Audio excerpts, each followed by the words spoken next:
Now there were three of us sitting in the waiting room, waiting to hear how Dally and Johnny were. Then the reporters and the police came. They asked too many questions too fast and got me mixed up. If you want to know the truth, I wasn't feeling real good in the first place. Kind of sick, really, and I'm scared of policemen anyway. The reporters fired one question right after another at me and got me so confused I didn't know what was coming off. Derry finally told them I wasn't in any shape to be yelled at so much, and they slowed down a little. Derry's kind of big. Soda Pop kept them in stitches. He'd grab one guy's press hat and another's camera and walk around interviewing the nurses and mimicking TV reporters. He tried to lift a policeman's gun and grinned so crazily when he was caught that the policeman had to grin too. Soda can make anyone grin. I managed to get hold of some hair grease and comb my hair back so it looked a little better before they got any pictures. I'd die if I got my picture in the paper with my hair looking so lousy. Derry and Soda Pop were in the pictures too. Jerry Wood told me if Soda Pop and Derry hadn't been so good looking, they wouldn't have taken so many. That was public appeal, he said. Soda was really getting a kick out of all of this. I guess he would have enjoyed it more if it hadn't been so serious, but he couldn't resist anything that caused that much excitement. I swear, sometimes he reminds me of a colt, a long-legged Palomino colt that has to get his nose into everything. The reporter stared at him admiringly. I told you he looks like a movie star, and he kind of radiates. Finally, even Soda Pop got tired of the reporters. He gets bored with the same old thing after a time. And stretching out on the long bench, he put his head in Derry's lap and went to sleep. I guess both of them were tired. It was late at night, and I knew they hadn't had much sleep during the week. Even while I was answering questions, I remembered that it had only been a few hours since I was sleeping off a smoke in the corner of the church. Already it was an unreal dream, and yet, at the time, I couldn't have imagined any other world. Finally, the reporters started to leave, along with the police. One of them turned and asked, "What would you do right now if you could do anything you wanted?" I looked at him tiredly. "Take a bath?" They thought that was pretty funny, but I meant it. I felt lousy. The hospital got real quiet after they left. The only noise was the nurse's soft footsteps and Soda's light breathing. Derry looked down at him and grinned half-heartedly. "He didn't get much sleep this week," he said softly. "He hardly slept at all." Soda said drowsily. "You didn't either." The nurses wouldn't tell us anything about Johnny and Dally, so Derry got hold of the doctor. The doctor told us that he would talk only to the family, but Derry finally got it through to the guy's head that we were about as much family as Dally and Johnny had. Dally would be okay after 2 or 3 days in the hospital, he said. One arm was badly burned and would be scarred for the rest of his life, but he would have full use of it in a couple weeks. Dally'll be okay, I thought. Dallas is always okay. He could take anything. It was Johnny I was worried about. He was in critical condition. His back had been broken when that piece of timber fell on him. He was in severe shock and suffering from third-degree burns. They were doing everything they could to ease the pain, although since his back was broken, he couldn't even feel the burns below his waist. He kept calling for Dallas and Ponyboy. If he lived. If? Please, no, I thought. Please, not if. The blood was draining from my face, and Derry put an arm across my shoulder and squeezed hard. Even if he lived, he'd be crippled for the rest of his life. "You wanted it straight and you got it straight," the doctor said. "Now go home and get some rest." I was trembling. Pain was growing in my throat and I wanted to cry, but greasers don't cry in front of strangers. Some of us never cry at all. Like Dally and Two-Bit and Tim Shepard, they forgot how at an early age. Johnny, crippled for life? I'm dreaming, I thought in panic. I'm dreaming. I'll wake up at home or in the church and everything will be like it used to be. But I didn't believe myself. Even if Johnny did live, he'd be crippled and never play football or help us out in a rumble again. He'd have to stay in that house he hated, where he wasn't wanted, and things could never be like they used to be. I didn't trust myself to speak. If I said one word, the hard knot in my throat would swell and I'd be crying in spite of myself. I took a deep breath and kept my mouth shut. Soda was awake by then, and although he looked stony-faced, as if he hadn't heard a word the doctor had said, his eyes were bleak and stunned. Serious reality has a hard time coming through to Soda, but when it does, it hits him hard. He looked like I felt when I had seen that black-haired Soch lying up, doubled up and still in the moonlight. Derry was rubbing the back of my head softly. "We'd better go home. We can't do anything here." In our Ford, I was suddenly overcome by sleepiness. I leaned back and closed my eyes, and we were home before I knew it. Soda was shaking me gently. "Hey, Ponyboy, wake up. You still got to get to the house." I said sleepily, and lay down in the seat. I couldn't have gotten up to save my life. I could hear Soda and Derry, but as if from a great distance. "Oh, come on, Ponyboy," Soda pleaded, shaking me a little harder. "We're sleepy, too."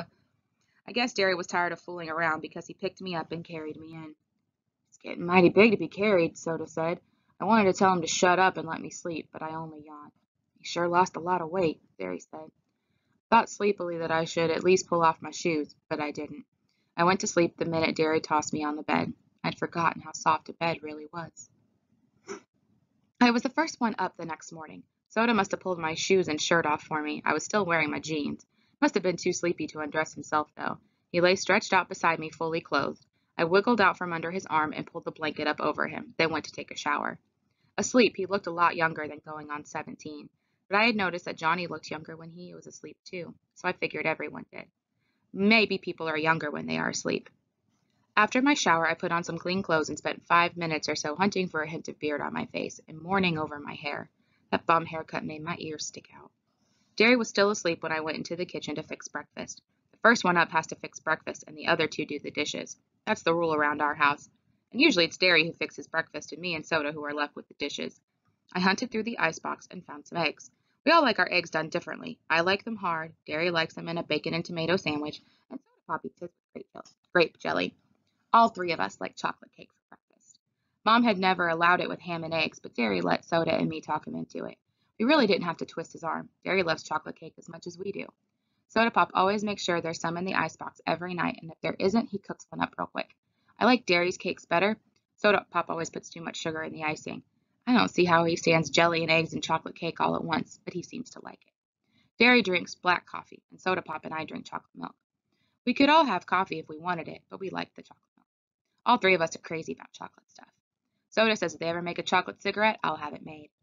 Anybody home? A familiar voice called through the front screen, and Two-Bit and Steve came in. We always just stick our heads into each other's houses and holler, "Hey," and walk in. Our front door is always unlocked in case one of the boys is hacked off at his parents and needs a place to lay over and cool off. We never could tell who we'd find stretched out on the sofa in the morning. It was usually Steve, whose father told him to about once a week to get out and never come back. Kind of bugs Steve, even if his old man does give him $5 or $6 the next day to make up for it. Or it might be Dally, who lived anywhere he could. Once we even found Tim Shepard, leader of the Shepard gang and far from his own turf, reading the morning paper in the armchair. He merely looked up, said hi, and strolled out without staying for breakfast. Two-Bit's mother warned us about burglars, but Derry, flexing his muscles so that they bulged like oversized baseballs, drawled that he wasn't afraid of any burglars, and that we didn't really have anything worth taking. He'd risk a robbery, he said, if it meant keeping one of the boys from blowing up and robbing a gas station or something, so the door was never locked. "In here!" I yelled, forgetting that Derry and Soda Pop were still asleep. "Don't slam the door!" They slammed the door, of course, and Two-Bit came running into the kitchen. He caught me by the upper arms and swung me around, ignoring the fact that I had 2 uncooked eggs in my hand. "Hey, Pony Boy!" he cried gleefully. "Long time no see!" You would have thought it had been 5 years instead of 5 days since I'd seen him last, but I didn't mind. I like old Two-Bit. He's a good buddy to have. He spun me into Steve, who gave me a playful slap on my bruised back and shoved me across the room. One of the eggs went flying. It landed on the clock, and I tightened my grip on the other one so that it crushed and ran all over my hand. "Now look what you did," I griped. "There went our breakfast. Can't you two wait till I set the eggs down before you go shoving me all over the country?" I really was a little mad because I had just realized how long it had been since I'd eaten anything. Last thing I'd eaten was a hot fudge sundae at Dairy Queen in Wintersville, and I was hungry. Two-Bit was walking in a slow circle around me, and I sighed because I knew what was coming. "Man, Dick Baldy here!"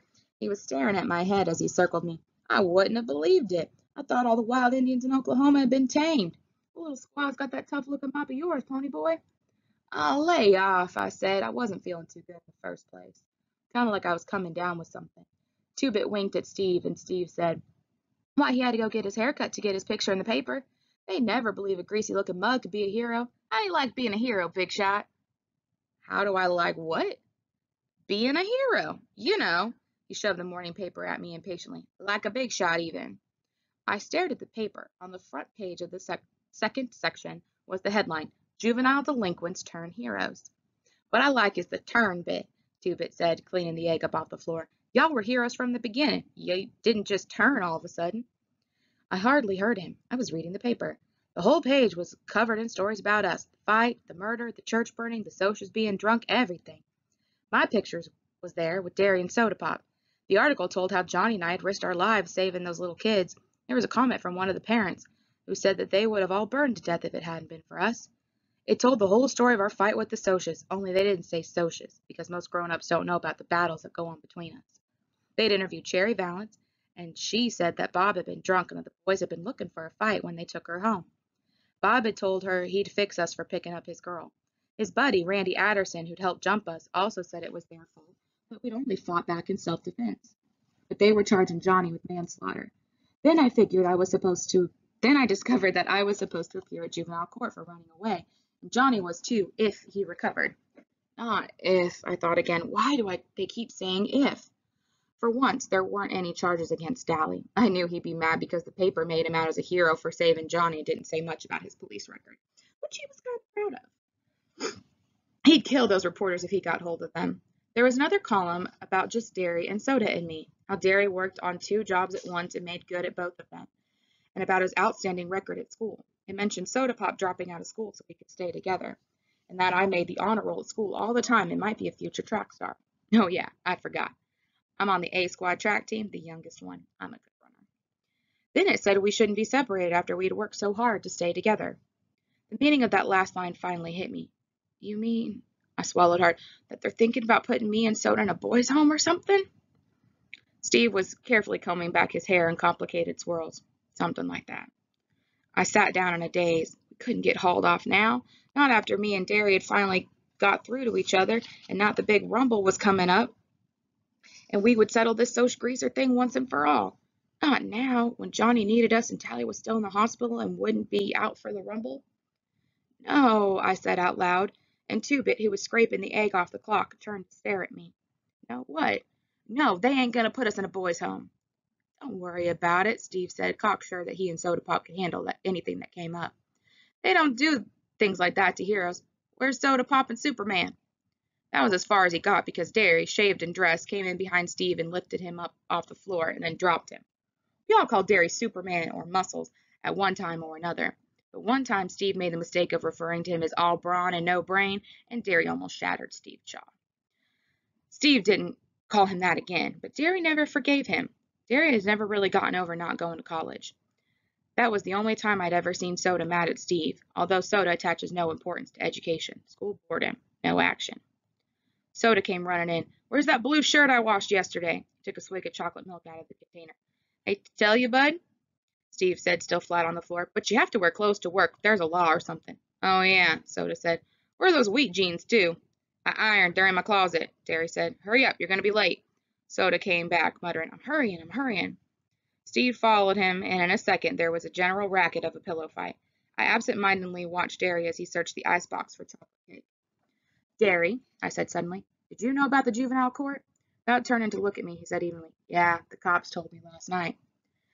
I knew that we might get separated. I didn't want to worry anymore, but I said, one of those dreams last night, the one I can't ever remember. Derry spun around to face me, genuine fear on his face. What? I had a nightmare the night of Mom and Dad's funeral. I'd had nightmares and wild dreams every once in a while when I was little, but nothing like this one. I woke up screaming bloody murder, and I never could remember what it was that had scared me. It scared Soda Pop and Derry almost as bad as it scared me. For night after night, for weeks on end, I would dream this dream and wake up in a cold sweat or screaming, and I never could remember exactly what happened in it. Soda began sleeping with me, and it stopped recurring so often, but it happened often enough for Derry to take me to a doctor. The doctor said I had too much imagination. He had a simple cure, too. Study harder, read more, draw more, and play football more. After a hard game of football and 4 or 5 hours of reading, I was too exhausted, mentally and physically, to dream anything. But Derry never got over it. Every once in a while he would ask me if I ever dreamed any more. Was it very bad? Two-Bit questioned. He knew the whole story, and having never dreamed about anything but blondes, he was interested. No, I lied. I had awakened in a cold sweat and shivering, but Soda was dead to the world. I had just wiggled closer to him and stayed awake for a couple hours, trembling under his arm. That dream always scared the heck out of me. Derry started to say something, but before he could begin, Soda Pop and Steve came in. You know what? Soda Pop said to no one in particular. When we stomp the Sochies good, me and Stevie here are going to throw a big party and everybody can get stoned. Then we'll go chase the Sochies clear to Mexico.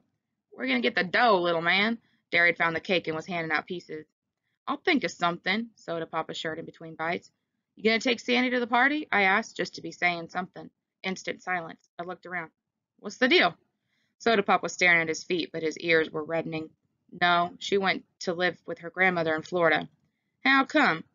Look, Steve said, surprisingly angry. Does he have to draw you a picture? It was either that or get married.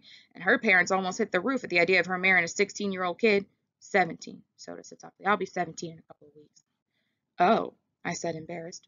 Soda was no innocent. I had been in on bowl sessions, and his bragging was as loud as anyone's, but never about Sandy. Not ever about Sandy.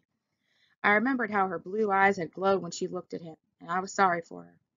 There was a heavy silence. Then Derry said, We'd better get on to work, Pepsi-Cola.